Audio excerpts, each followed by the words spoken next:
They're going to stay conservative, run the ball here on third down. Here's Richardson. He takes it in for his first NFL touchdown. And Pittman takes it inside the 20, the 10, towards the end zone. Touchdown on 2nd and 28. The Colts capitalize. Richardson to Pittman, 39 yards. What's up, everybody? We are kicking with the crew. It's your guy DeMarco. Got Zach and Trev here with me. Damon should be here in a little bit. But let's go ahead and run around through everybody. How y'all doing tonight, man?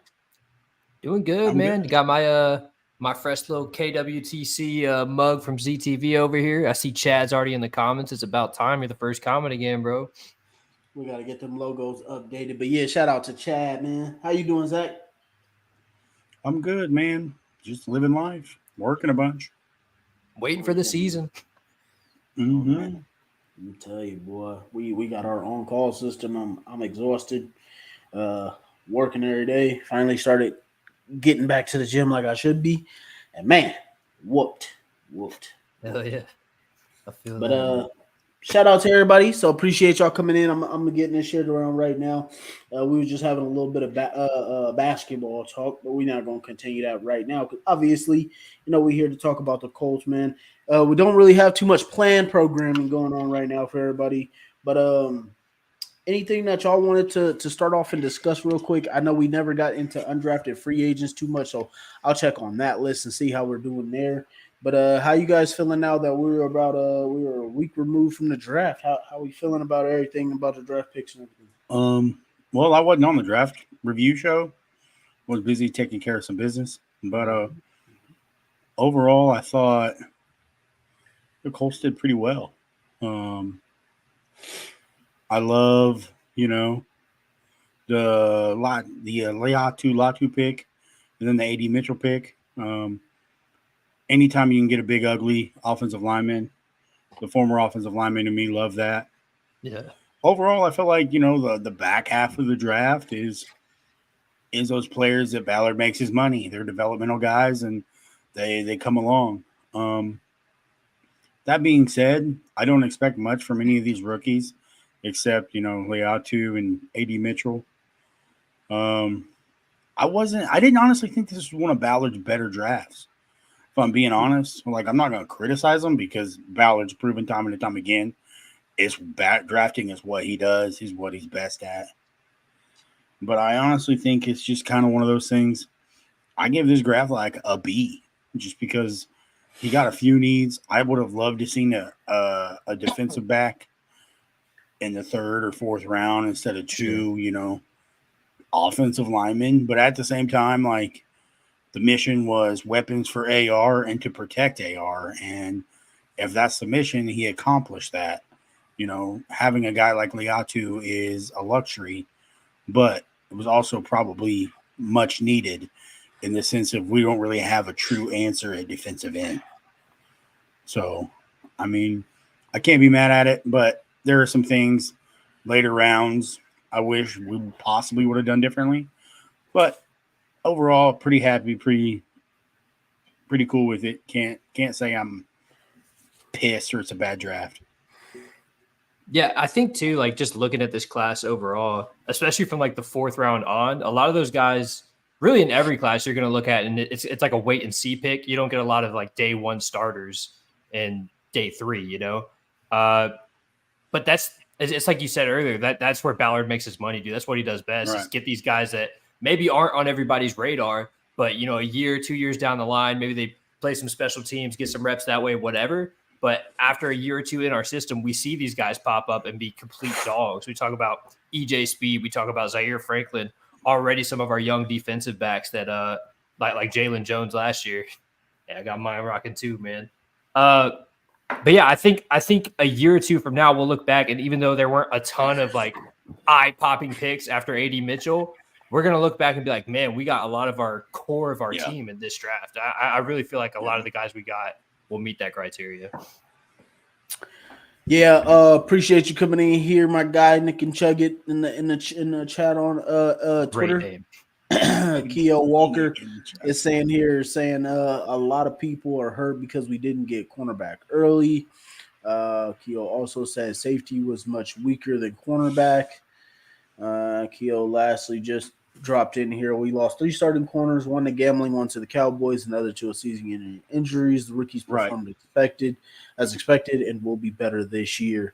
So yeah, man, where I'm at with the draft, the draft picks, I just thought that I thought it was a very solid draft. I don't know how many of them. I think that AD Mitchell and Latu will be starters. To say that personally, just myself, 100%. that they will be. But a lot of these picks, they make you think about the things that are underrated by most Ballard drafts. Is that you think like, oh, maybe we're not going to need this guy, or he's not a starter, or whatever. But the one thing, I mean, the 2 things that are guaranteed in football is opportunity and injury. So we know that those 2 things will come to any player that we get. So think about the offensive. Think about Braden Smith and where he was last year, being only able to play 10 games thanks to Trev and in the article there. Still got to get that out, get people reading that. And then also with Ryan Kelly, who's getting up there in age. Obviously, he said he wants to re-sign, but it's tough to be like, okay, well, let's re-sign this guy, and then what if he pulls Jason Kelsey, and say, you know what, it's my time to retire. So it's good to have that depth back there, especially on the offensive line when those guys, they tweak an ankle, have a little bit of knee issues, then it's tough to put them back on the field because they're heavy. That's where they're putting all their weight.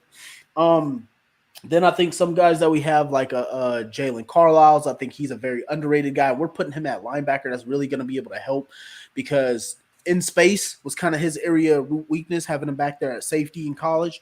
Moving him down into that linebacker box, that also helps us in our coverage where we struggled with speed in Franklin as linebackers. And then you already know, like, I really like Jalen Simpson. I think that's going to be a move for us. Yeah. And then we got a couple developmental guys. And so my thing is just I think there's a lot of potential in this draft. I don't want to say everybody's going to be a win, but I think you got 2 guys that should come out and be starters and potential, Pro Bowlers, all pro type players in Latu and Mitchell. And then I think you got a lot of opportunities in there for some of these guys to be long-term starters or developmental guys. So I do get what the fans are saying about wanting to draft a cornerback earlier, but if you're really watching ball, you understand that that's not the problem. I wish I could pull the clip up, but there was the one. You guys remember the play early on in the season? We're playing against the Jaguars, and we, boom, snapped the ball. Trevor Lawrence is sitting back there in the pocket, playing with his nails, flipping his hair, running around, spins backwards, calls pouring a cup of coffee, everything. It calls his wife, and then he throws a touchdown in the back of the end zone. Like, he's got all day. That's not the cornerback's problem. We got to be able to get to the rusher. We were 27th in pass rush win rate. We were 28th in pass rush percentage as pressuring the quarterback. So 2 things that we needed to fix there, and what we do, we had the highest pass rush percentage rusher in the draft. So that's where I'm at with the draft. But I know you had something to say, Zach. You still remember what you had there? I was going to comment on what do we think about Joshua Merchant is saying, what do you guys think about picking up Kwity Paye's 5th-year option? Go ahead, Zach. I don't hate it, man. Yeah, I mean, I don't hate it just because. Okay, you say you don't hate it. Okay. We need bodies. At the same time, I also agree with this comment right here saying, I wish we didn't pick up Paye's 5th-year option and use that money for Diggs or Simmons. That also I agree with. I wish there was a way where you could like renegotiate that last year or renegotiate that exclusively with that player, because the way I see it is I look at it like the Colts are paying a lot of money to Kwity Paye this year to be a legit, edge threat.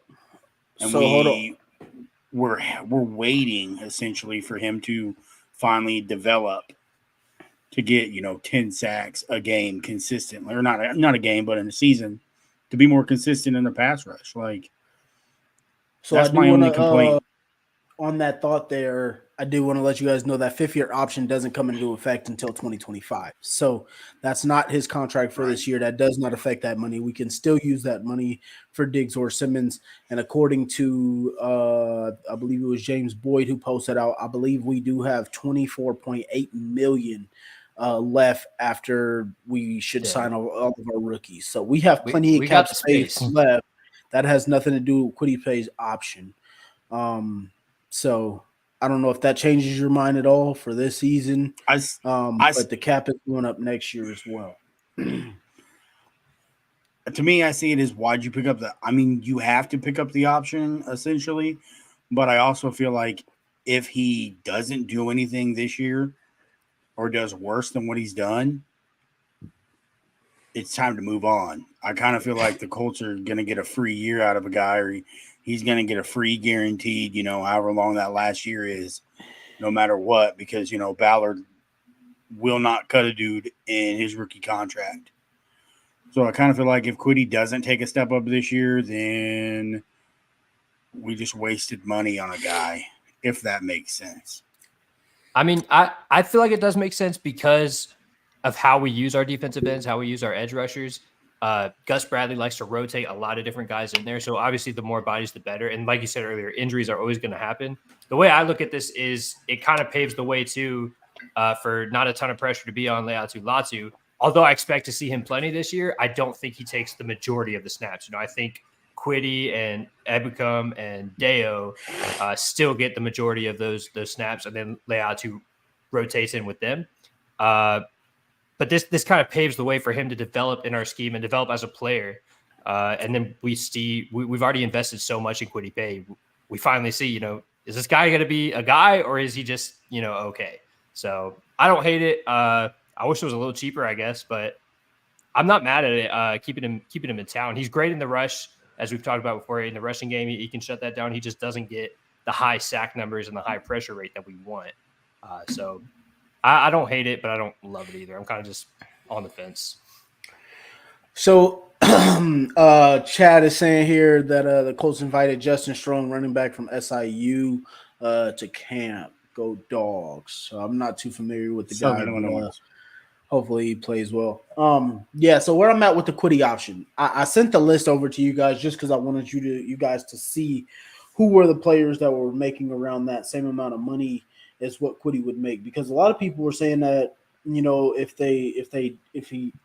it doesn't work out, or like Zach just said, if he doesn't step up. I mean, if you look at the guy's production and from pretty much from where it has gone, right? And let me see. Hold on, where I have it at. You talk about his production and if he does not step it up and if he's going to get better and whatnot. The one guy that I put it on top of as far as players that relate is Chase Young, who just got the 13 mil. Everybody wanted Chase Young. Chase Young is out with a neck surgery. They don't know if he might play this season, albeit his contract is more pay for play. So he plays, he gets sacks or whatever. He gets incentivized contracts, but still the same 13 mil. So you look at how much he's played. He's played just as much as Chase Young in 2 less years.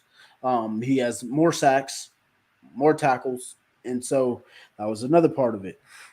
Then you look at the people that are also in that $13 million range. You got DeMarcus Lawrence, Cameron Jordan. Both of those guys are much older. You got Carl Granderson, Preston Smith, Zadarius Smith, Matt Judon, Dorrance Armstrong.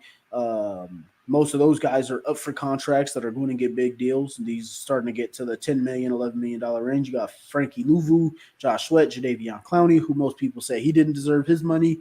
Leonard Floyd, Sam Hubbard, Andrew Van Dekel, Danico Autry, Trayvon Walker, your Gross Matos, Aiden Hutchinson, who's a rookie, Will Anderson, rookie, Mike Denna, Samson Ebukam, Charles Omenahue, Kayvon Thibodeau, John Flanken Myers, and Arden Key. So these are all guys that you tell me that you would want to go out and on the market and imagine the backlash that Ballard would get if he paid those guys upwards of $8 million.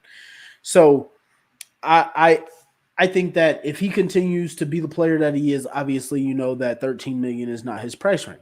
but it's only about $5 million less. So I just think it's a bit of an overreaction for a guy who's a really good run defender, who can be a decent pass rusher. Obviously, you want him to develop and get better so he can go out and earn his contract, but I think for the price point that he's getting paid, I think it's very viable to say that we got this guy for 2 more years to either, show us that he can elevate or he is what he is, and we don't really hurt over it. I think it's great to have that depth at the rotation. That's I want to like dispel the I guess panic too. Like a lot of people have been super critical of Quiddy.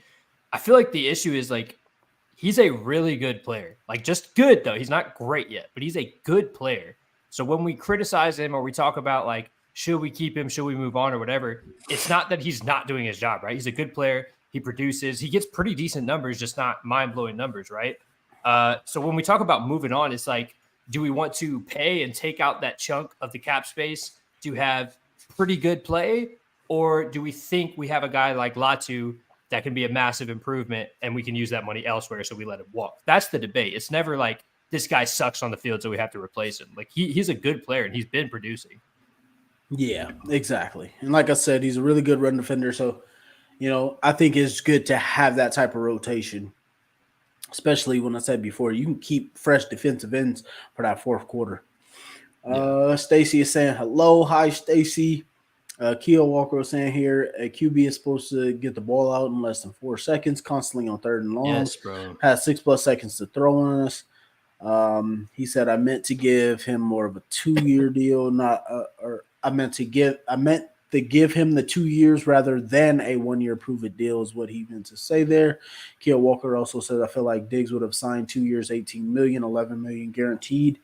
That's way too much money. Yeah, we can get him for cheaper than that, bro. I would sign Justin Simmons for that 2 years, $18 million, not Quandre Diggs, for have Quiddy pay on that 5th-year option. So yeah, my thing is like you can still go out and get a player. Like I said, we have $24.8 million, somewhere around there. We have enough money to go get a player. That's not the problem. And then also with the giving the QB less than 4 seconds to get the ball out, that's on every defensive lineman. Yep. So that's what I'm saying is part of the problem. Then you think about the play versus CJ Stroud that kind of did us in that fourth quarter where he had time to just drop back and drop back and drop back. He was blitzed on that play. So this is on everybody on that defensive line and the blitz. So I just think that as far as the rotational part, that's up to Quiddy to make the take advantage of what he does most, because if you look by the numbers, even why do I want to say Kamoko Toure so bad? Not Toure, but Tyquan Lewis, by the numbers, have been better than Quiddy as far as pressure rate wise. So Quiddy needs to show that he can step up and be a guy that when he's on the field, he's going to make an impact, because I believe that Latu will be the starter. He for sure will be the closer in the fourth quarter. But I think that it's essential to have all of these guys, because that's the way Gus loves to play. He loves to play those 4, rotate them, doesn't like to blitz a lot. So it's going to be up to those guys to keep that rotation, stay fresh, and to take advantage when you're on the field. And like I said, it's a 2-year deal where he pretty much has to prove it. And if he's cut, if he stays, whatever. But I just think that it's a steal to be able to keep a guy that will likely go out and be a starter for another team anyway. Well, this is why Latu was such a key pick too. I mean, the noise all offseason has been defensive back. Keo hit the nail on the head here. Like, you only expect cornerbacks to be able to cover for like 4 seconds. Beyond that, the quarterback should be down or something should have happened. If he's just sitting back there all day reading a newspaper before he throws the ball, especially with rookies out there that weren't even healthy for like half the season, it's ridiculous to really over criticize these guys when they're being left on an island out there for 8 seconds while the quarterback has all day to analyze the field and get the ball out. So yeah, it's all about getting the pressure on the guy. And Ballard has been very loud about his belief in the quarterback room, all these young guys. So honestly, I'm expecting good things this year, especially with an improved edge rush. What's up, Matt? I see him in the comments, bro. Forget his Phillies, man. Forget his Phillies. We ain't talking about that right now. Get his Phillies. But yeah, man, keep those questions coming. Keep those topics coming. But I just think that's a good, healthy thing for our rotation to have. Nathan is saying here we need a starting safety, free safety, is what he's saying. Yeah, I mean, I think bringing back Julian Blackman was key for this season. He was really the only safety that we could rely on. Obviously, we still got Cross back there. Still got Rodney Thomas, but I was very disappointed in his play last year. So not really comfortable with either of those guys starting. We on this show have talked probably all summer about getting Nick Cross, or sorry, not Nick Cross, getting freaking Justin Simmons or Quandre Diggs in the room, man. That would be huge gets for us.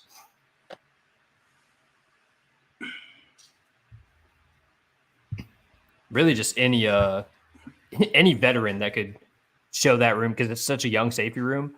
So any veteran that could go in and show those guys how to prepare for each game and just stay healthy and stay on the field, that'd be a dream for us. Do you make a trade?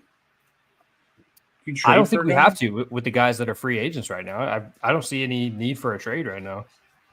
What I'm saying is, like, do you trade for, like, a solid veteran? Like, for example, do, like, Chauncey Gardner-Johnson or whatever from Philly. I know he just left Detroit and went back to Philly, but, like, do you make a trade for a younger type player instead of necessarily being all like, hey, Justin Simmons, we know you're in the prime of your career, you're in the last few good years, Well, I think that veteran leadership is important. I also feel like we have guys in the locker room already that can provide that. But what we really need is that consistency on the field. So do you go out and you make a trade for a younger guy you can have for a couple of years who, day one will be a more consistent option than really anybody you have on your roster until hopefully another guy develops and steps up and fills that hole when called upon? Yeah, I wouldn't hate that, man. I'd be more than happy to get like a franchise safety back there, somebody that's 25 in their prime. That'd be awesome. But the reason I don't feel like it's a need, a couple reasons. One, just as far as age wise, why I'd be okay with getting a vet. Safeties more so than cornerback last a long time in the league. We see a lot of safeties play well into their 30s, still at a high level. I mean, you think of guys like Harrison Smith. Obviously, he's like 1-1, like he's one of the best. But guys like that are 33, 34. Jordan Poyer out there, guys like that are still producing at a pretty solid level.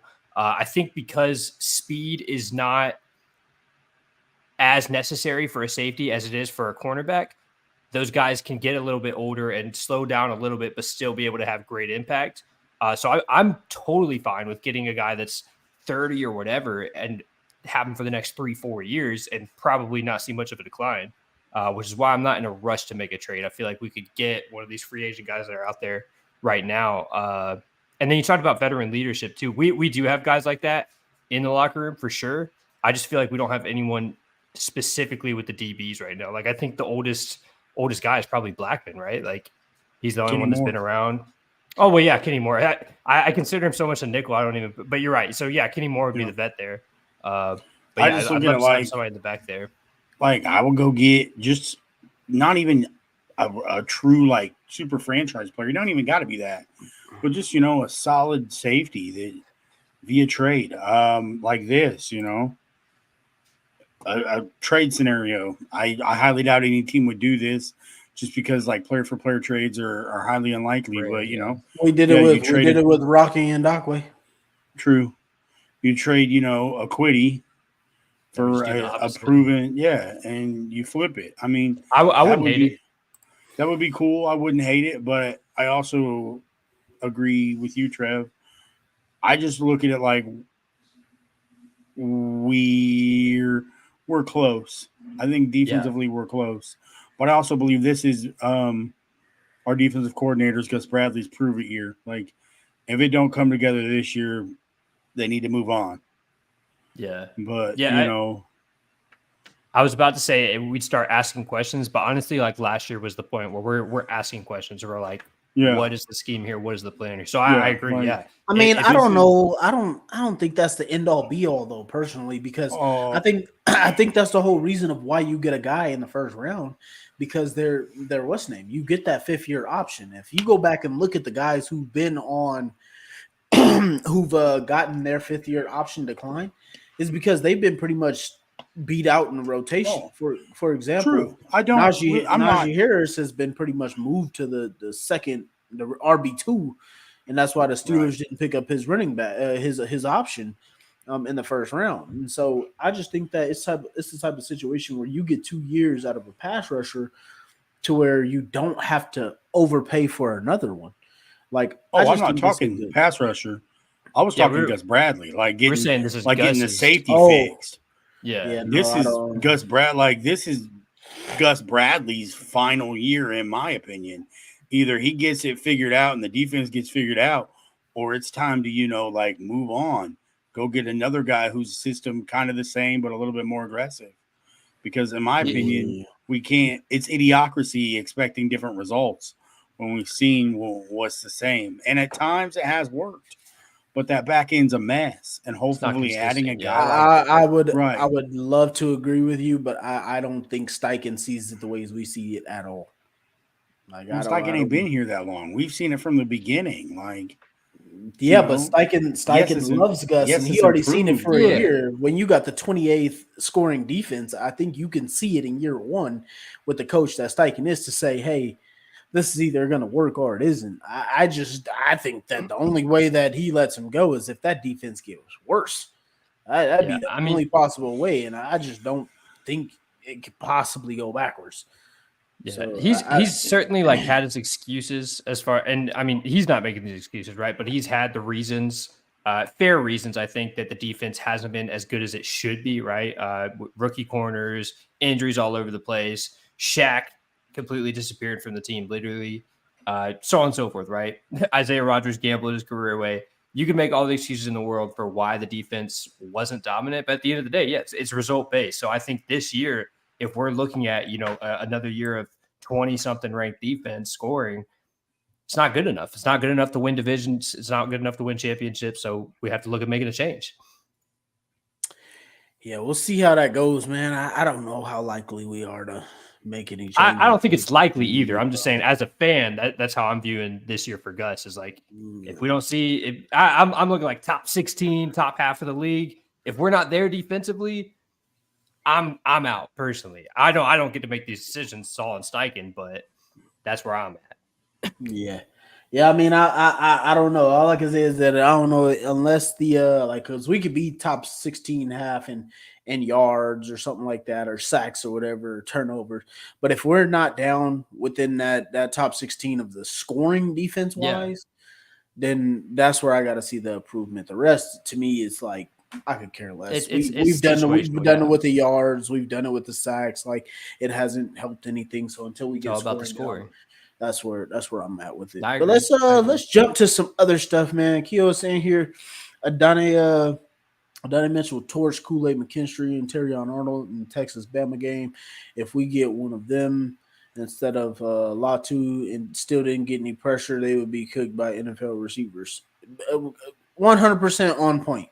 Exactly. This is why I kept saying to people, like, cornerback was not the quintessential need that everybody tried to make it out to be. Because if you can't cover, or no, if you can't pass rush when your cornerbacks are out there covering for forever, then what's the point? What's the point of adding a corner so you can have a really good corner that's still getting cooked? So, yeah, absolutely not. But we got another one in here. So the Colts media usually doesn't ask obvious stuff, but the fact that they asked Ballard and Steichen about Gus staying shows something. Yeah, man. And that's exactly why I was telling these guys, like, I just don't see Gus going anywhere, really.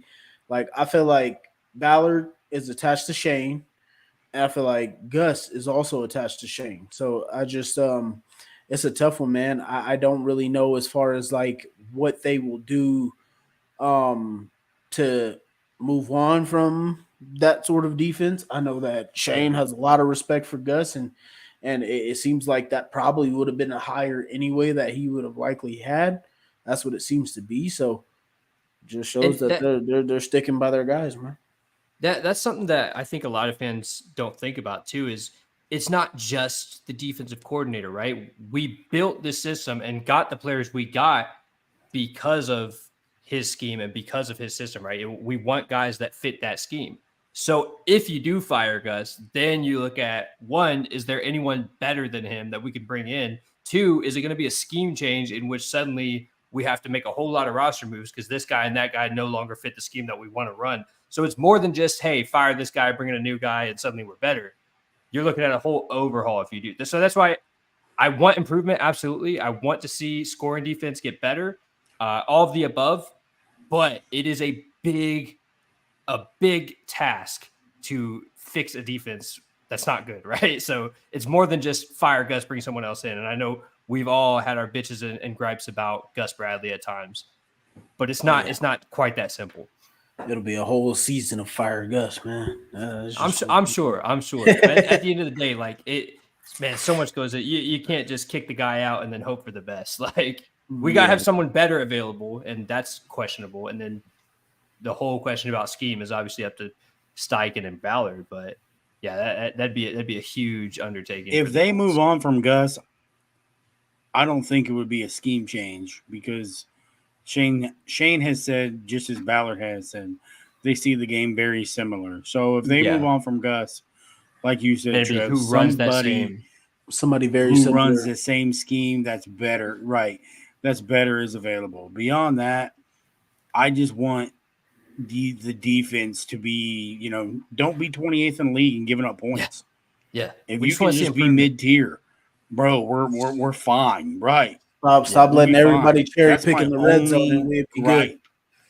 Dude, and I think our offense is going to be so good that, like, as long as our defense is just improved. I mean, we were so competitive last year and we had a winning season with that 28 scoring defense. So as long as they could just improve and shoot for that top half of the league, I'm not asking for a top 3 defense. I love it, but I don't think that's realistic now. But I mean, top 3 is only by yards anyway, so it's not even. What I'm saying, top 3 scoring. We're speaking scoring reference, but there you go. I'm not asking for that. I'd love that, right? But it's not realistic right now, unless some of these guys are just absolute dogs that we're not aware of. But we expect the offense to carry this team, and the defense just has to survive and keep the scoring down and let AR cook on the other side, and we'll be fine. We'll win 12 games that way. Hell yeah, for sure. Keo saying the team bring Tony Dungy to be our DC. He can have any role, man. Get him in the building.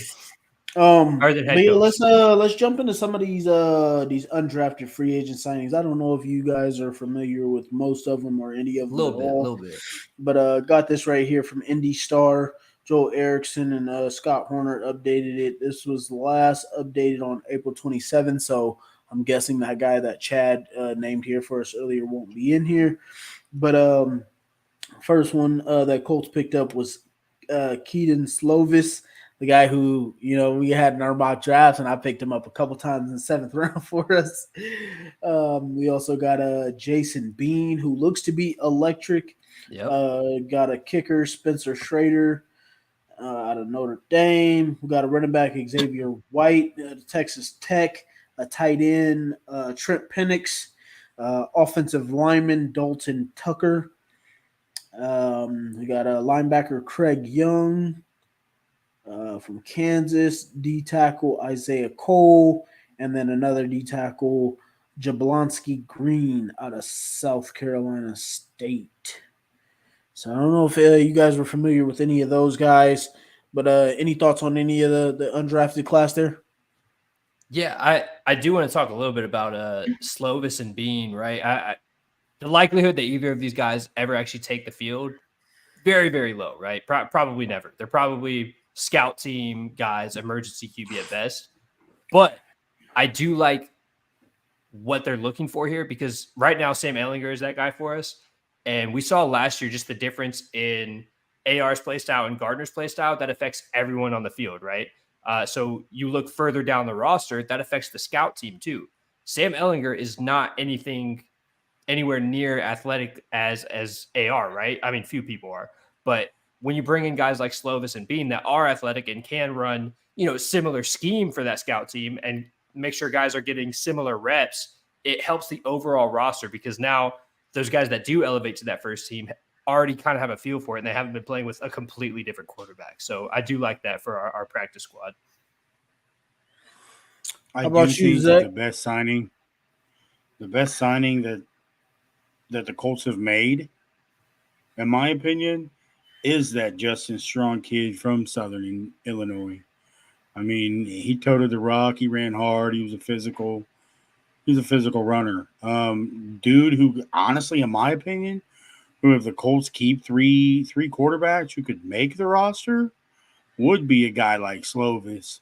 Just because, I mean, he spent, what, 4 years at 4 different schools, 5 years at 4 different Bounced around a schools? little I don't bit, know. yeah. He's been everywhere.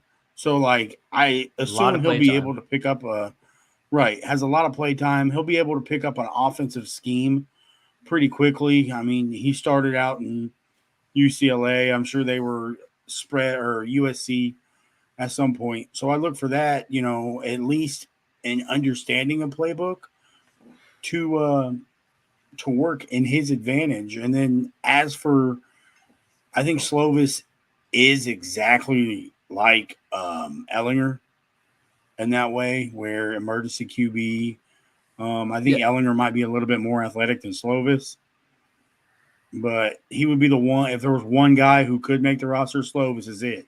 Now, the dude with the highest upside out of everybody that they've signed is I really like that Jason Bean kid, man, from Kansas. He's a He's got baller. I something, mean, yeah. he tore up DeMarco knows. He Watching that boy play, he remind me of yeah. RG3, like a poor man's Yeah, RG3. That like I boy. mean, He can move. he picked him up. He's going to be in a couple year project, but if there's a guy who you buy low and you get high Yeah. reward, he could be that guy. Like he is as athletic as AR, not as big, but his game and AR's game are very similar. And a guy I would love to see Indianapolis truly develop and put time in. Yeah, Well, and Bean. I think too, you look at old man Joe as the QB2 right now. He's not going to play for us for more than a year, maybe two, before he retires, right? Yeah. Like his time is short in the league. I don't know forward. about retiring. He felt like he could still play. He Well, thought he was yeah, gonna I be a mean, starter. whatever he Yeah. does, right? But I do think one of those two guys, whoever wins the job, could be our QB2 down the line. And with AR's play style, we have to face it. That's a very important position for us. So I'm happy we got these guys in the system now. See how they develop, and maybe eventually they fill that role. Yeah, as for me, man, you guys know if you stuck through our show and been watching quite religiously, you guys know where I was at with Kendon Slovis. Thought he was a very good comp as far as what AR does, what he does. I ain't gonna sit here and act like I know his arm strength and his play style and all of that, but I know he has the speed. He has some of the intangibles to be able to play. Guy was very accurate when he was at USC. Obviously, that was when he was a freshman. But, I think the guy still has a lot of abilities that he can still play. As for Bean, like Zach said, man, this dude, he's an athletic freak, man. This guy, he really can play. He reminds me more of a, like I said, a poor man's RG3, but he also reminds me of Lamar Jackson's backup, Tyler Huntley out of Baltimore. So he could kind of be that kind of role. I personally think that both of these guys are coming in to compete with Sam Ehlinger. I do not think no longer that Sam is going to be able to be QB3 clipboard holder. I think that somebody is coming to take his job. So I hope he is improving. But Flacco is going to be the 2. And then down here in the future here, I do believe we probably will see quite a few more QB3s taken in round 6, 7 or undrafted of the draft just to lock up AR's backup for the long term. Obviously, with Flacco being a 1-year guy. And then there was Xavier White, receiver. It looks like we have him listed at receiver, but he played running back at Texas Tech. So that was the guy that I was going to highlight here. He caught a lot of passes, so we know his hands are good. Obviously listed at receiver. I think if he can come in and be kind of that receiving back that we need, sure hands. Because if as most people remember it, if you do want to talk about how we lost the division 4th and 1 outside of the pass, outside of the Texans' offensive possession, our offensive possession was ended in a drop. So, I think that'd be a guy that can come in and make that kind of change for us. So yeah, that's what I like there, man. Obviously these other guys, I think most of them could be, kind of just some tryouts. I think Dalton Tucker, who played guard, that could be a guy that could possibly, make the Make roster. the roster I do believe we have a 7 or 8 year streak going of an undrafted guy making the roster. So all the time. we'll see if one of those guys can make it, but those would be the two that I really would have as the two quarterbacks, Kenneth Slovis and Jason Bean, and then Xavier White there as the guys that I would really highlight as saying they got a chance. For the I most know part. too. Can't remember his first name now, but keep your eye out. We did bring in old Hooker's younger brother. I think it's just on a tryout basis. I don't think we signed him Yes. yet. Yeah, But we Yeah, brought just him in on a on a trial tryout basis. basis. That was Maybe today. something runs in the genes, man. We might see him make some noise. That'd be really cool. I know Colts fans are big about bringing guys that have family on the team or Hoosiers or whatever. So there's a little connection there. That might be something cool. For sure. Um, Go ahead, Zach. Shoot. what are you guys' thoughts? What are you guys' thoughts on possibly Daniel Scott coming in and playing this year off of an ACL? Because he's a guy who obviously he blew out his knee before, in OTAs before he Yep. really had a chance. But like if you go back and look at his stuff from Cal, dude was a player. I mean, he went off at times at Cal. So just curious on we think that is he a guy who could possibly compete for a starting safety job and come off the bench cold? I mean, is he a guy who I look at him as he was a dog on special teams at Cal, so I Yeah. assume he'll do more of the same this year. And then Marcel Debo, that dude from Germany we got, do we think he has a realistic chance of making the roster this year, or is I it mean, more of the same?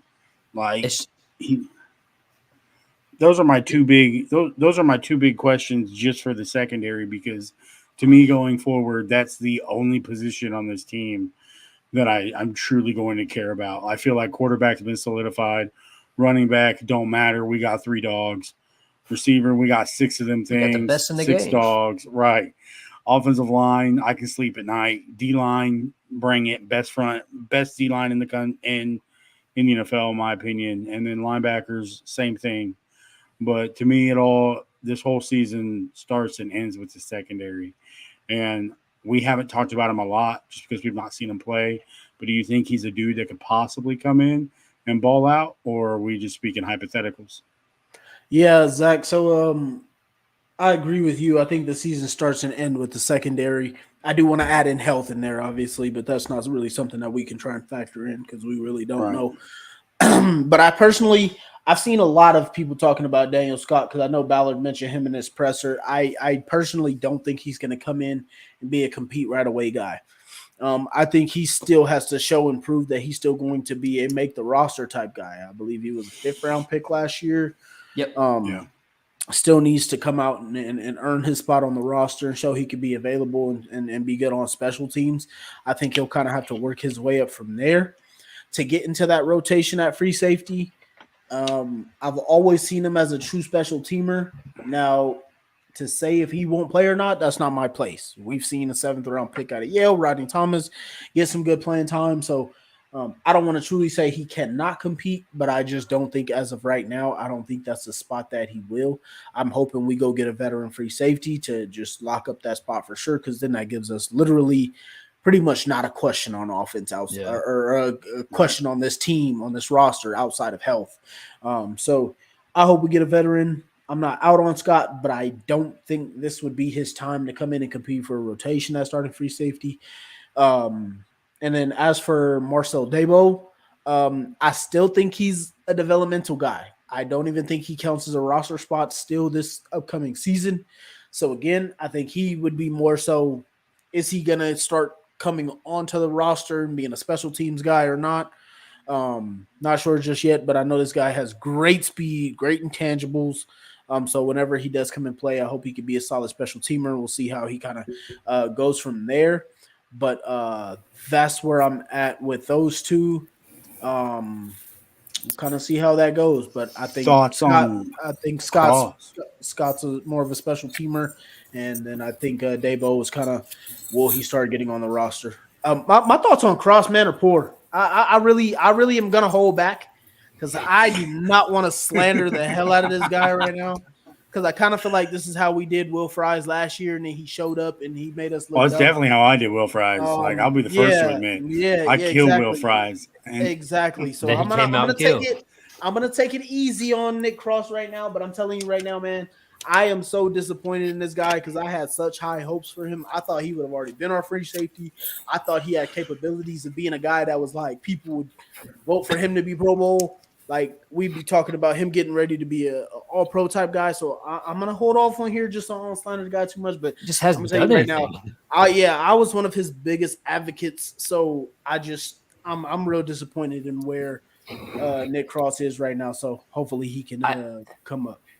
I do want to say, just as far as Daniel Scott, it's hard to gauge. I think we see him a lot more on special teams this year as opposed to getting snaps on defense. But I will say what we've seen a lot from this team is a very natural progression from special teamer to full-time starter. So honestly, I look for guys like Grant Stewart to get a lot more snaps. I know he plays more linebacker, but look for him to get snaps on defense. And then if we don't sign anybody, I wouldn't be surprised to maybe see Ronnie Harrison slide back there because he plays both safety and linebacker. So he could be a guy that takes some snaps back there. But Daniel Scott, I think, will probably see a lot of time on special teams and then progress from there. But as we see, Damon just joined us, bro. What do you feel about Damon Scott and overall that free safety, Daniel Scott and that free safety position? Oh, real quick, Trev, just because you brought his name in there, I do want to throw this out there as kind of a hot take. I think that Rodney Harrison, with the signing of Jay Carlisle, I think he may get cut. He may not make it. I don't think so. I don't see it. Oh, we can talk about that. Yeah, I just threw a hot take out there, but Damon. So Damon just hopped on with us. He's ready. Let's go.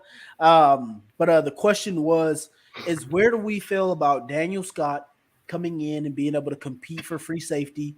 Where do we see Marcel Debo in that safety conversation or on the roster period? And then that just got brought up. What are your feelings on Nick Cross? I mean, as we speak right now, it's still Nick Cross's job to lose. Bro, I but think how? What do you mean how? Well, I will Bro, say how's this. he even starting? I will say this. I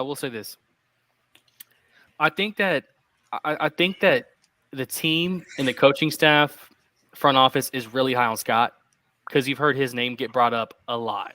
Like since the injury, Ballard has brought it up a lot.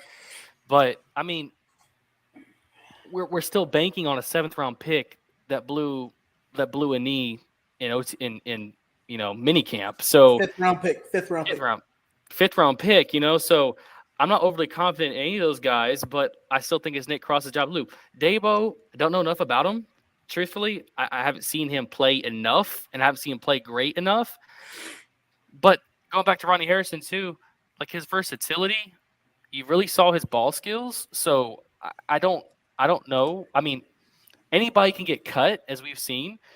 So, I mean, if that's an answer, but I'm not confident in that room at all. If you want my real answer, I would think we'd probably bring somebody in and have that room compete because we don't like Nick Cross. We have a 5th round pick, now 2nd-year guy that, unfortunately blew a knee in minicamp. And then Marcel Debo.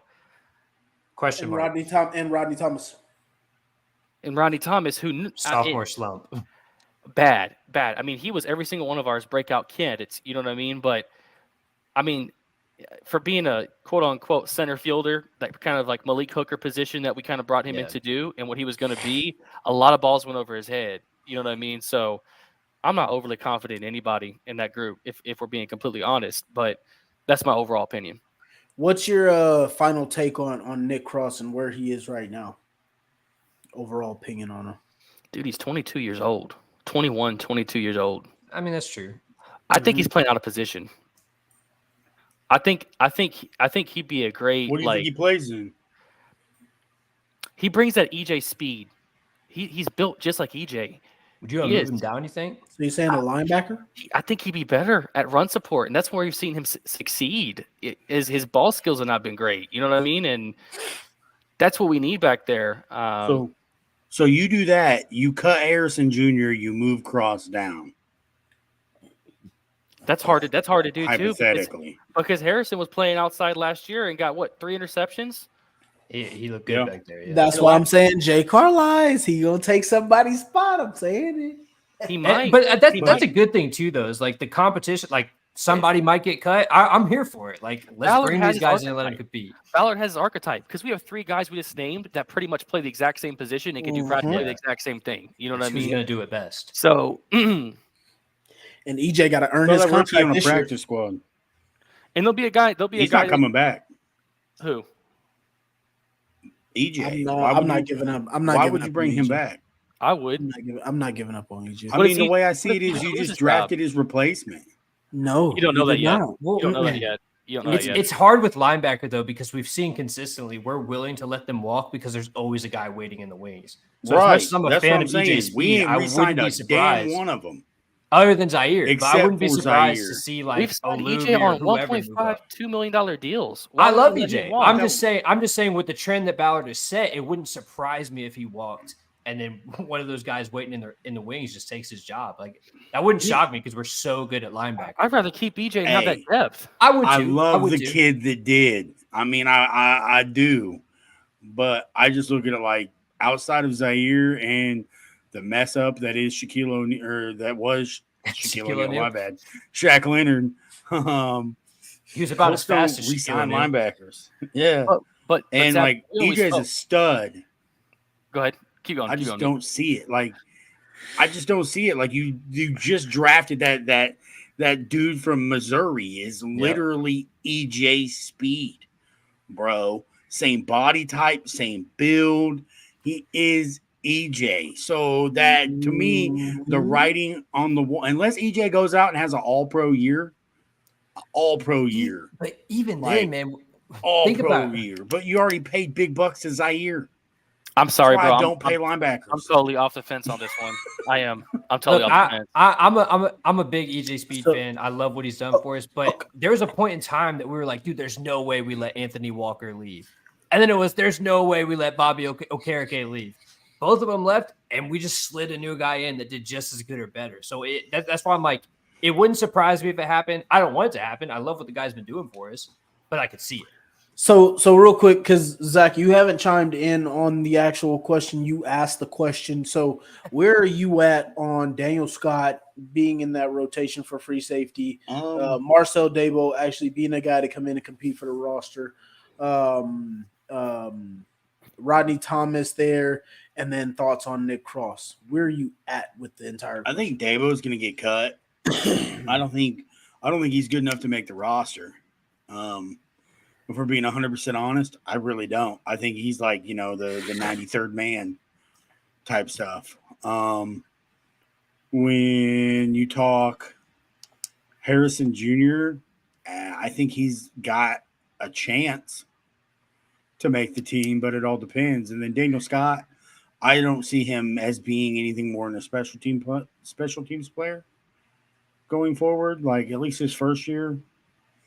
And then as for what was the last time? Oh, as for Nick Cross, it's hard because I don't want to call him a bust because he's literally 22 years old. He got drafted at 20. So he's essentially like a child going up against grown ass men in a way. But he's solid depth, but anything beyond that, unless there's a position change, I mean, I'm not overly excited. He doesn't excite me. So hopefully my opinion can change. If he plays well, he comes out and balls out, but yeah, I'm not going to kill him because there's too much of a story left to still write about Nick Cross. Like he still has, he's still so young. He can still ride his ticket to being an all-pro in this league. I mean, we saw that happen with Malik. He was terrible with Indianapolis and hurt all the time. And then he goes to Dallas, and he's been a stud in Dallas, since they got him. I think that's part of the issue too, though, is like a guy that's this young clearly still needs to develop. But do you want him to develop, week 17, center stage, playing for the division, or do you want him to develop as a backup in the practice field, doing all that? Like he's not necessarily the go-to guy, which is why we I don't need want to do desperately to bring either of somebody those. in.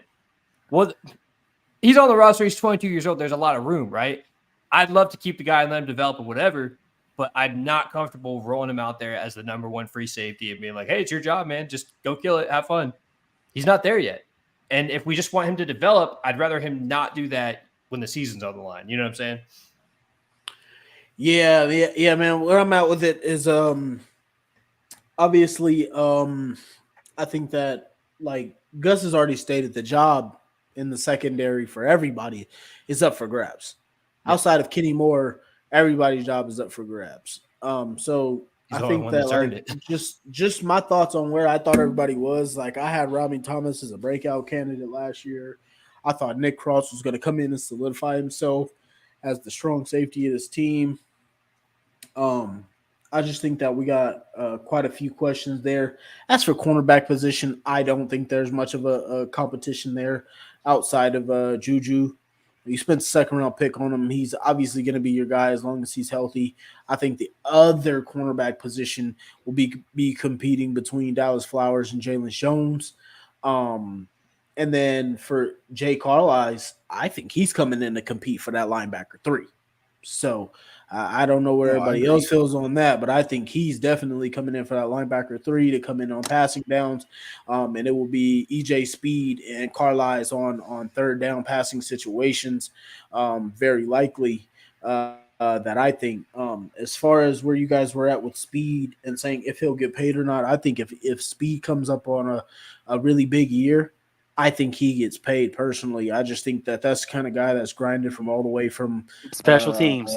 six round picks, special teams guy that I think that has really started to develop really well. And I think he's worked his way up there. So I do think that Speed will be the next guy to get paid personally. I think I don't disagree. But that's where I'm at with those. But I just think that,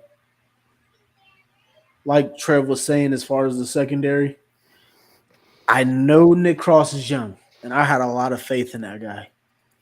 But, bro, you got to be ready to play, dog. I mean, like, I just think, like, whatever communication issues and everything that they had, I don't want to see it, bro.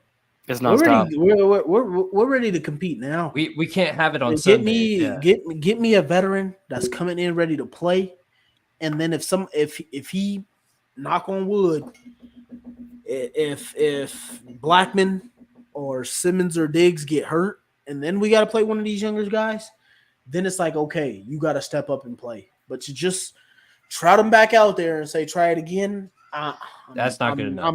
I'm not really with that. I'm not pounding my fist saying cut the guy, get him out of Indianapolis, but I don't want to see him flat-footed with Stephon Diggs blazing by him, and we lose the division because of it, because we didn't want to bring in anyone that was ready. So I still am optimistic for the guy. Like we've said a couple times, he's only 21, 22 years old. He's got so much more football to play, so much room to grow. Probably shouldn't be doing it right now with the season on that when we're trying to compete, right? So keep him on the team, back up, rotate him in, whatever you got to do, let him develop, because I do think the talent's there. But he can't be the number one guy going into the season. It's not good enough. It's just not. Great point. And that's an eerie situation that you just said. That it's very Colts way, if you know where I'm going with that. And we'll be sitting here going crazy that we've talked about this now for 2 years, that we need some sort of veteran back there, or not necessarily any type of acquisition, but it's always one play. I feel like it's always one play for us.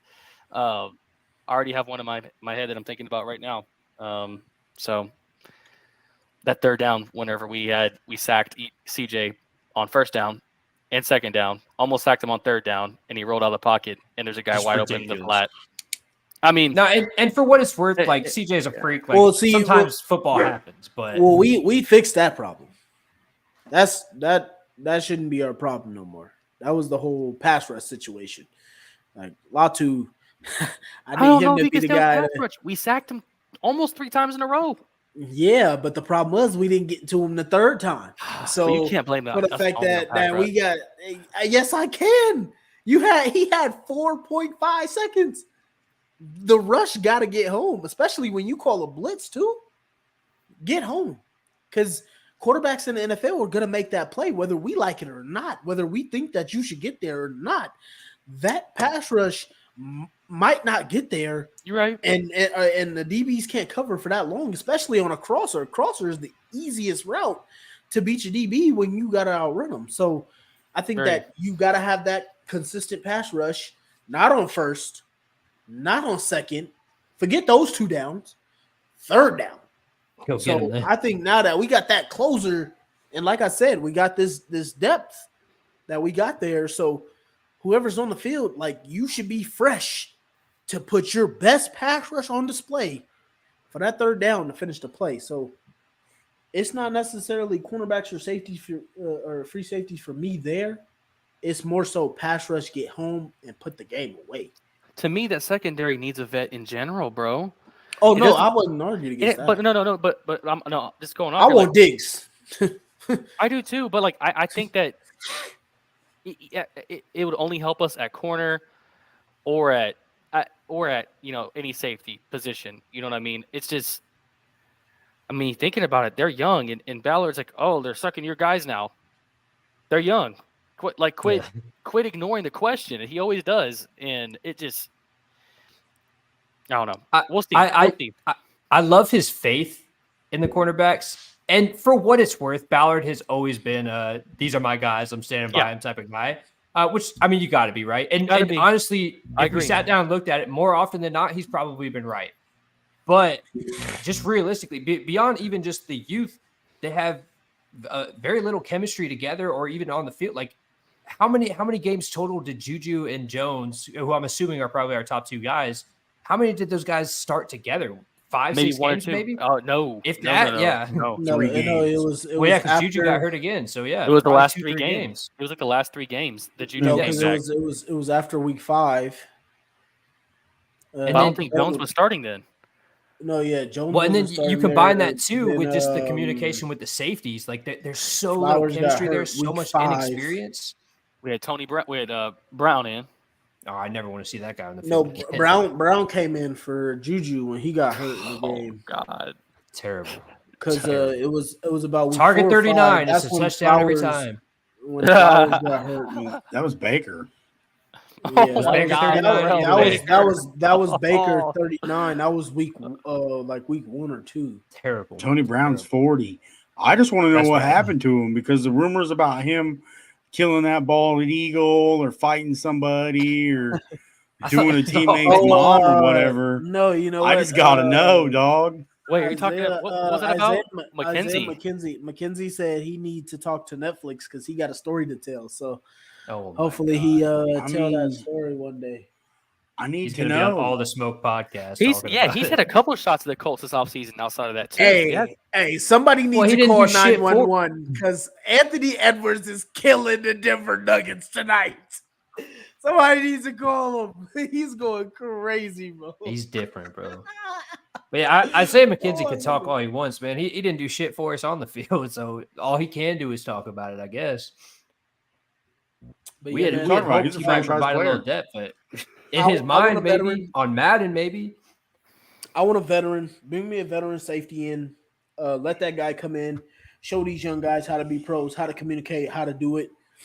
Oh my goodness! You're not kidding. And then go from there. I'm telling you, right? But he is murdering them. You ready for this? This was crazy to think about too. Sorry, all guys, all sports. No, go ahead. All sports plug-in guys. Our other podcast. So not only are the Wolves up 11 points, the Nuggets have shot a whopping 15 more free throws. If they didn't shoot that, they'd be blown out almost 30 points. That's the league right there, trying to get Denver in it. And the crazy thing is when Anthony Edwards leaves the court, the the Wolves drop down. When he comes back on, they go. 20 free throws the Nuggets have shot to the 7. That's crazy, bro. Absolutely insane. I don't know what's more important. But Edwards yeah. having 39 or Mike Conley scoring 14. That's what's up. Well, he's still getting paid from Utah right now on a $45 million deal. Hey, keep Rich- getting them Might as well checks, ball out. bro. Keep getting them checks. Wasn't he the highest paid player in the league till 2 years ago? I think. Who, Conley? He was up Conley? there. Yeah. I don't know if he's a Nah, high. nah, I he think wasn't 250. He got a 6-year, $200 million He did get a deal. bag. Yeah, he got Oh. a bag. It's crazy. Oh, Hey. I like him though. Great guy. And he's a Colts fan. Oh, there He's we from go. Yeah, man, Indiana. Of course he is. Gotta have Yeah, him man. come do the Anvil one day. But yeah, man, that's where I'm at, man. I want a veteran free safety. Just get that out of the way. I'd hope for a vet corner. I don't think it's necessarily a need, but I think the cornerbacks trial by error is something that you really do want to kind of work by. But I do agree with Trev. You don't want to have an undrafted, pretty much like a rookie undrafted out there, just kind of trying to make things work. Yeah. But I think Jones, Brents, Flowers, I think we'd be okay there. And then we bring in Jalen Simpson, who's obviously, I think they have put him at safety. But Yeah, I believe that's right. yeah, man, I think we need a vet in there. Any other concerns or questions that you guys had on the roster? I think I'm set, man. I do want to say, as we wind down a little bit, be on the lookout, our regular listeners and everybody. So we're starting to work on like little articles. I call them the cruise columns. I'm going to try to put those out like weekly to bi-weekly. My dog approves of it. So just be on the lookout for those. We'll have them posted and, share it to everybody soon. Would love if you guys check them out and everything. Just our general thoughts about whatever's going on with the Colts. So just be on the lookout for those in the future. What else? I mean, this is so far down the line. Like it really is. Do y'all think that running back room is stout? Yeah.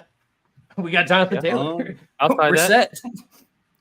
I think that. I mean, I'm not trying to speak this in existence. Zach, sorry to cut you off, but you're fine. 17 game season, 18. I mean, there's always a possibility JT is out a game, 2 games, 3 games, 4 games. You think we got the guys that can supplement that? Because, I mean, here's what I'll say. I think active roster, the Colts are only going to carry 3. That being said, I do expect, Chris Ballard to address that situation and have a dude hang out on the practice squad or a couple guys on the practice squad. Yeah. But because to me, the way I see it is we all know that JT and Evan Hall are going to make the roster. Ballard done pretty much said that. Trey Sermon is a Steichen guy. So unless he continues to fumble the ball, I think he's coming back. And believe it or not, even though I was pissed because Goodson or Gooden, whatever his name is, dropped that pass, he was solid when his opportunities he was given. Yeah. So I can't complain because I really believe Ballard will find a guy who, if he's on the roster and he's a 4th running back, dope. If he's not, and they put him on the practice squad and he comes up, because on game days you can move running backs up. You can move like a couple players up. I think it goes from 53 to like 55. So, and he's one of those guys that they bump up. I'm fine. But for the most part, like, I think 3 on the active roster is plenty. Yeah. But knowing Ballard, he's going to have a stash, couple dudes he puts on the practice squad. He does every year. I think, too, because you had brought up Tyler Goodson. I would hope the fan base is educated enough to, like, not base their entire opinion of the guy of, like, that one moment. Obviously, it was a big moment. Sucked. Gut-wrenching, all of the above, right? But that was more so on the decision to have him in there at the end of the game against the Texans as opposed to his overall ability as a player. So he was a solid backup. He did play well in the moments that we saw him. So, yeah, I'm more than happy to bring that guy back. If the Colts fans demonize Goodson for what he did, they need to go back. Right. They need to go back and remember how terrible Marlon Jackson was up until he caught that INT. Yeah. How about our Colts defense? That was This happens sometimes, man. league It worst wasn't. It defense. wasn't his fault. It wasn't any one guy's fault.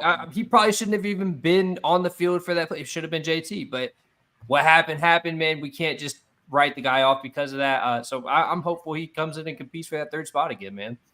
And then, Hey, man, if anybody got something to say to T Good, they can say it to me first. 'Cause I don't give a damn. Dude was We like balling T up Good until- on this show. Dude was balling up until that point. He was making his name. He was going crazy. He was running the rock. He was doing his thing. He had one damn play that was like, wasn't on the quarterback, wasn't on him. Either way, the play didn't work. Yeah. I think, dude. And the dude cared so much, he cried and apologized. Man, exactly. Leave the dude alone. I haven't seen Indy fans going crazy on him. I know most of us wanted JT to be in there, but I don't think the dude Yeah, it's got not his any hate. fault. I don't think he should get any hate. But Damon, to answer your question, man, I'm a little greedy, man. I want Dalvin Cook. I Me want too. Chris Ballard to go sign too. Dalvin Cook, bring him in the building. He ain't even got to be the two back. He can And be he the knows three. he can knows be the three JT's a to man. Sermon. He knows JT's a Exactly. man. Yes. Exactly. He could be the three to Sermon. And he could just come in and take over if JT, like you said, misses the 1, 2, 3, 4 game. That would be the time for him to be the one, trade stay the two. I just personally, I like to have that depth. You know, when we look at other teams and they got all these pieces and we're like, why you sign all these receivers? You already got this guy, and this guy. You know, because if People somebody go get down. hurt, guess what? You got another guy that can come in. Next and play. man up. You know, so Ballard's the we got food at home kind of guy. exactly, man, exactly. And so, And I our wanna- food at home is a man, 7th round pick. Or I drafted Exactly. free And agent. If we're talking, and I'm that same kid that grew up and said, you know what, we got that at home, but I'm gonna pay for it now because this is what I want. So, so yeah, man, I'm with you, Damon. I would like to add another back because I still haven't forgiven the 49ers. I'm irritated that they took Isaac Guerrero, Oh God! Here we even go though again. they got CMC, they got Mitchell over there. Like, what do you guys? Debo need plays another running back. They got like everybody. for real. Like, why? What are you taking my guys for? So yeah, Damon, I'm with you. I think Hall is a good back. Obviously, you got Sermon. I do worry about Sermon because obviously he didn't fumble with us, but last time I watched him in Philly, boy was fumbling like a Butters. prostitute on the Yeah. corners in the rain, bro. Like, yeah, I mean, it was not good. So I mean, he's been solid with us. I would like another back. I'm all for it. Whatever you feel like we need, Ballard, go ahead and add it. If somebody is out there, he's both. add him, and we can see how it goes. I don't know if y'all I already do think. Go ahead. Go ahead, Damon. No, I have a second question, so go ahead. Okay, yeah, I do think if we add to the running back room, I'd love to add. We have guys that can catch the ball, but I'd love to add a guy who that's his like priority is he's a pass catching back. Because we saw a lot last year running like the dual pistol set and everything with two running backs. I think with a guy who's an elite pass catcher out of the running back position, that gives you a lot of versatility there. So it'd give us more looks. I see a couple guys shaking their head. I don't know why. I think I want a fat back. Zach, the Nuggets lose. I want like a Jerome Bettis, like a fat back, you know, like just a dude who's like 5'11". Oh, that's fine too. Yeah, but 255 pounds. You just don't only see use them in goal.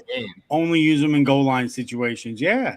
Colts had a chance to get, Audric Estime was on the board, and you Right. guys hated him. All right, that's the 4'7". type of back that does Because that. Because I didn't want that guy. That's why I don't want either. No back. but I don't that's want the kind no of guy back that does that. run.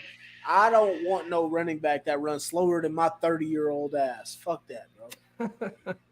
DeMarco, there's no way you run. We gonna have run to see your faster than 40, bro. 4.7? We gonna have to see your Yes, 40. bro. I'm not. Hey, I'm not- homie. DeMarco, DeMarco, Next week when we go live, DeMarco better have his track shoes on. Yeah. Well, remember last time he ran full speed? Remember what happened?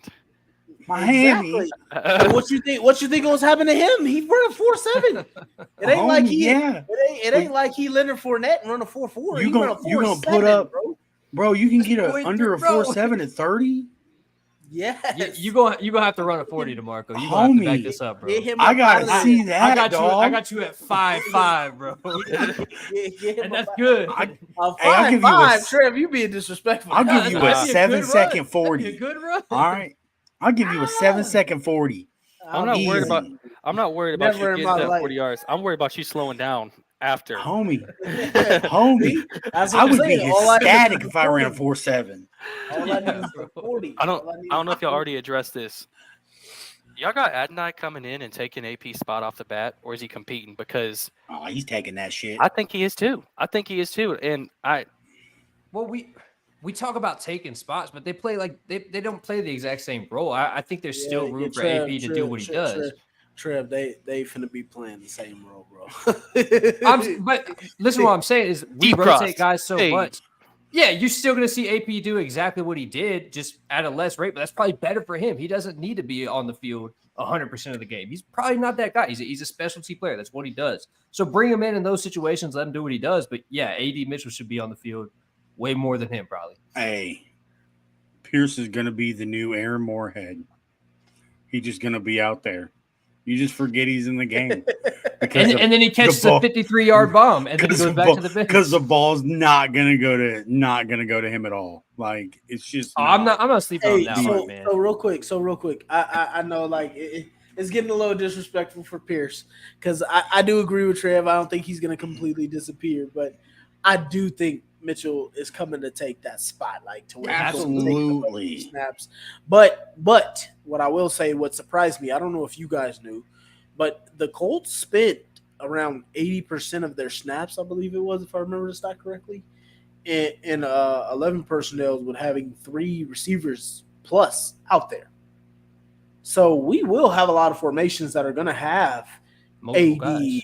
Pitt, Pierce, and Downs all on the field at once. So I obviously think that if you have Adonai Mitchell and you got Pierce out there on both outside as your X and your Z, and then you got Pittman and Downs playing in there on the inside slots, I mean, I think you can see it. And then also when you're switching those guys, you still got that downfield speed to be able to take the shot with either guy as a rotation. So to answer your question, Damon, I do believe that Adonai Mitchell is coming in to take jobs, but I do also believe that this receiving core just got a lot more deeper. Yeah. And also not to forget Anthony Gould. Yeah, I think we'll see him a bit too. But I like what you said there because that's kind of how I see it too. I don't see it. The reason I said he's not taking Pierce's spot is because it's not Pierce's spot. If anything, he's putting Alec Pierce in his correct spot because AD is a true number 2, potentially number 1 guy. Alec Pierce, we've been measuring him as, Pittman's sidekick, the number 2 guy, and he's never been that guy, and he's probably never supposed to be that guy. He's a specialty player. He does what he does. So let him do that. Let him come off the bench. Let him play 30, 40% of the snaps, whatever it is, but let him go on those deep crossers, get 1 or 2 a game, and that's what he does best. So let him do that. Stop measuring him as, we took him so high in the draft, whatever, so he needs to be the number 2 guy. He's not that guy. AD is. So it's not so much taking his spot, it's just putting him in the correct spot. So the whole room gets better because of Adonai Mitchell. If I do remember correctly, technically Alec Pierce was drafted higher than Adonai Mitchell. Was. I should probably know this, but I don't. Is Pierce even a special teams player? Special teams? No. I couldn't see. Is that what you said, Trev? No, I said special T. He's a special T player. Special T. Okay, yeah, he plays his role as a special T. Yeah, I thought you said teams. That's my bad. He ain't that. Don't put that boy on special teams.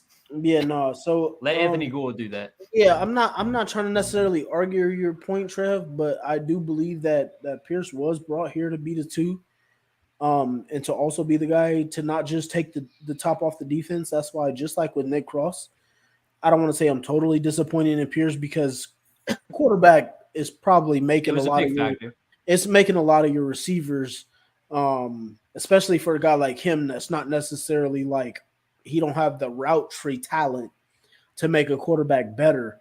So that's why I kind of see it as like you get a first round talent to come in and Mitchell to come in and take that over, so it kind of alleviates some of that pressure off of Pierce.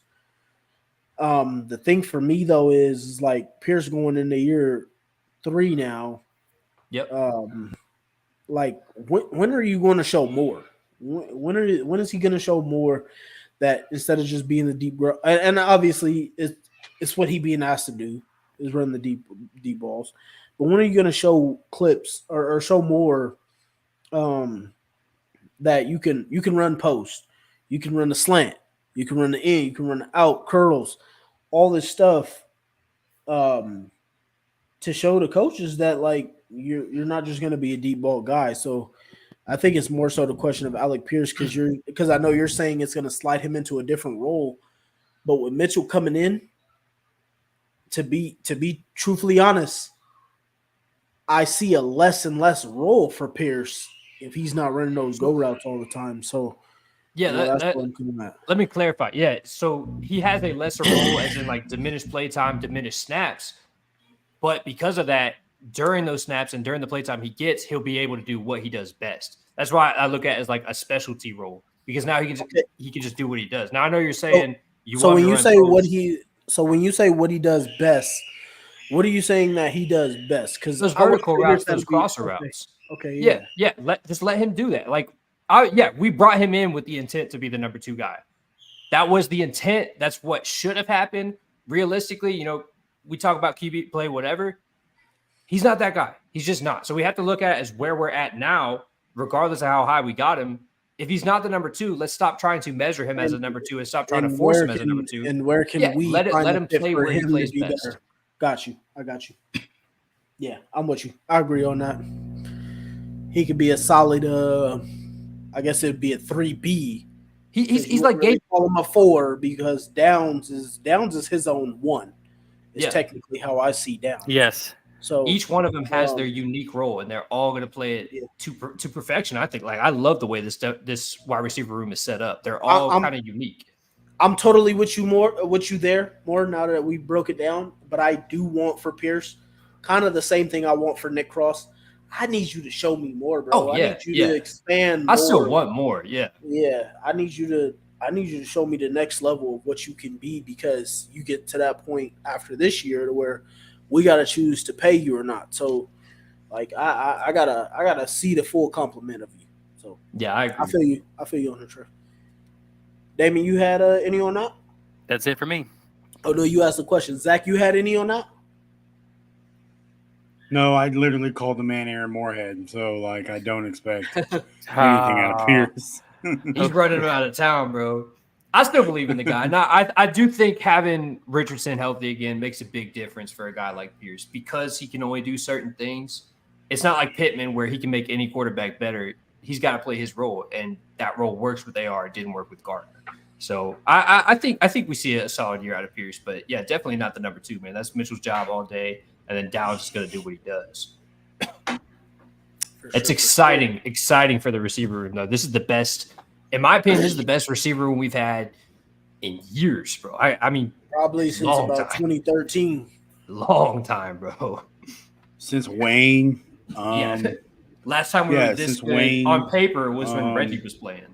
Hilton, Moncrief. I think the last time we were this good, like 2013. Last time we were this good when we longer than that, bro. 2013 was nice, but when we had Stokely, Wayne, and Harrison, because now we got I don't want to put it. Like I don't on paper though. On paper. Yeah, I can't put it that way because I got to see Mitchell first in action. I love what he did in college. I'm all about him. I got to see him. Right, I'm going off his college talent. Talent, absolutely.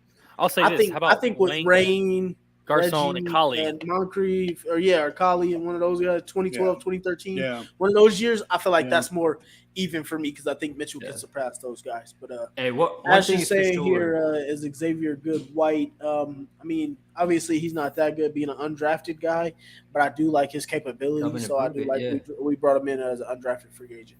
Go ahead, Trev. Yeah, one thing for sure is we can no longer fuss at Ballard talking about he didn't give AR any weapons, bro. He supplied some weapons that we just got to do something with it. Like that offense on paper is a lot of fun. Nah, I'm still going to fuss at him. You know why? I still want more. I'm greedy too, but I'm just saying. No, but see, my thing is the reason I am going to fuss at him is because we know we didn't have a quarterback for, 5 years? it went into year 6 going into 2023 before we took AR. So if you know you don't have a quarterback for that long, just load up on weapons until you get one.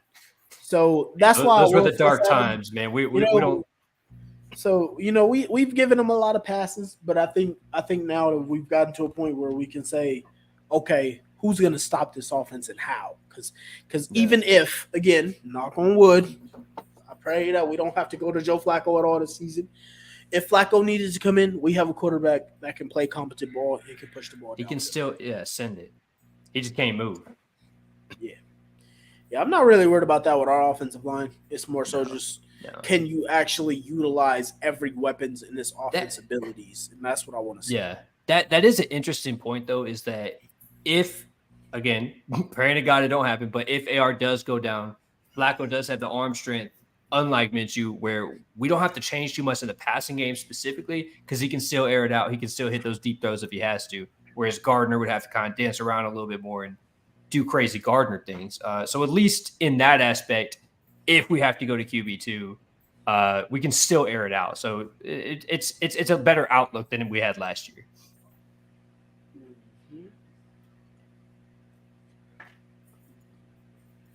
Anything you want to say on that? I do think we should have Joe Flacco return punts and kicks like the Steelers. Like the Steelers about to do. Yeah, man, what about dog. He's just gonna mean mug people until they get out of his way, bro. Why not, man? I mean, hey, when I heard that Justin Fields might be returning kicks for the Steelers, bro, I say he needs to request to be released immediately. They don't give a shit. Homie needs to make sure he drinks tons of milk. Like that is. I mean, he's athletic enough, but that's crazy. That is a crazy proposal for your potential franchise quarterback. That's insane. Well, they didn't pick up his option, so he's a free agent next year. So they're not feeling him clearly. That's wild to me. I'd at least try and make him a punter. I mean, like have him hold. Do something like, they should literally just let him hold. Just be like, listen, your whole entire job this year, we're not even going to make you a backup quarterback. Just hold. Just be the holder. He should be Taysom Hill for them. He should be Taysom Hill. Just get him on the field. He's an athlete. Put the ball in his hands. Let him do something. But yeah, just don't let him throw because he'll be like Taysom Hill and throw a bunch of picks. Fuck it, man. I'm telling you, though. We spent way too much time talking about the Steelers on this podcast, man. I'm about over it. Flacco is a punt return, kick returner, Pro Bowl. I see the vision, Zach. I like it. I see it. It's there. Hey, so what are you guys seeing with the tight end room? Oh man, same old. Final four of them. I think Mo Alley Cox makes it because he's the best blocker. I think your starters Woods. I also think your starters Will Mallory, and I think Granson makes it. I'm high on Mallory just because I think he does a little bit of both. So you got Woods. You got Mallory. You got third string as depth. You got Mo, and then you got Granson. Right, but Mo's with a fourth string. I have Granson as third string because he's still going to get used in the passing game because he's a hell of a route runner.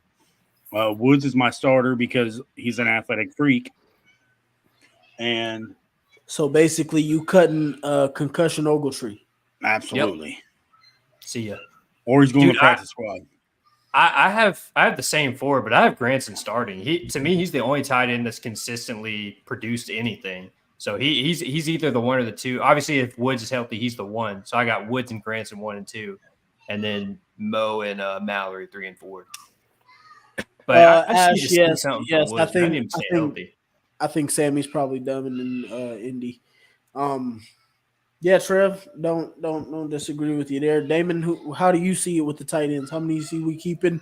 Who's your four in order? Granson, Mallory, Ogletree, Woods. Woods all the way down there? Damn. When's he played? You lost faith. Yeah, no, I get it, man. When's he played? And I hate the arguments we get in. He's going to be this, and this. But he hasn't yet. Yeah, bro, he played 3 games his rookie season. I get it. I'm frustrated because I'm tired of us as Colt fans. It's the same thing every time. Yeah. Oh, we get overly We're high. loud about Woods, but he doesn't We're play. overly high on these players, and they don't play. They're hurt. Like Campbell, for example. What's the Hey, difference? man, What's the difference? chill out. Hey, Chill Paris out. Campbell's dope. Leave him Hey, alone.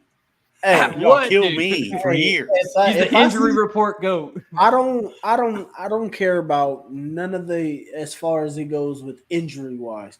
You look at Odell Beckham Jr. He's been living off of one. He's been living off of one catch his entire career, in multiple even 1,000-yard though seasons. even though he's been injured. So to me, I see talent as talent, bro. If I feel like a player is better, obviously, you got to be on the field to be able to prove what you can do. So I don't disagree with you there. But if you have a better player, they're obviously your better player. So to me, my 4 would be Woods, Ogletree, Granson, Mallory. Those would be my 4 personally of how I would have it. Mo needs, or not Mo, but Woods needs to stay on the field.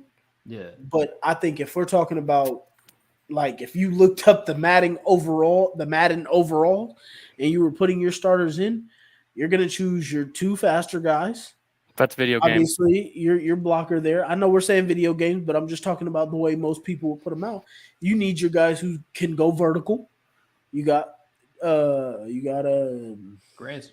Ogletree. Granson and Woods. Ogletree. You got. I mean, Ogletree's up there, but I got him a little bit lower because I really like the potential of Mallory. I think he could end up being the best blocker along with Woods. And then I like Mallory. And then Ogletree, I think Ogletree could be able to do it all, but I mean, my guy gets a concussion every time he catches the ball. Yeah. So Which is usually a that's why- 45-yard completion every time. 30, 40-yard pass in the middle. exactly Oh, exactly why I got him number 4. And then I think Mo is just making too much money for what he does. Abilities. I mean, availability is the best ability to me. You know what I mean? And I'm leaving it at that. I just want one tight end to step up and like have a really productive season, man. Like I just don't think that's it's capable with our room because we rotate. yeah, You know what I mean? But I want one guy to like not get injured for 6 games. I agree. And like just stay on the field and give us 500 yards, man, 5 touchdowns, like whatever. Just give me something to where I can feel a little more optimistic other than, hey, we have 100 tight ends and all of them might be good. Give me one that I can be like, no, this guy does this on Sundays, and that's why we have him here.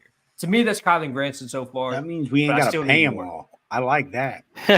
Yeah, but like Yeah, none of them but do shit. So it's like, even when we had Dallas Clark, we had Jacob Tammy. So Yeah. I mean, like Right. we have forever had a rotation of tight ends, and just like when we had Kobe Fleener, we had it's always been that way. It's always been that way. who's Dwayne our- Allen? Dwayne Allen, Dwayne Yeah, Allen. yeah. So I mean, Ebron and Doyle for that one yeah, season exactly. where Ebron So didn't suck. we've always had multiple tight ends, so that's just the way that I see it. I mean, especially with the way that we plan to use our receivers, I think Yeah. we can have it always around. But That's why I don't ask for too much from them because I feel like we should be wide receiver focused in the passing game. But I just want one guy that can just give us another look, another option, as well as provide some really solid blocking. So Yeah. hopefully one of them sticks out and does that this year.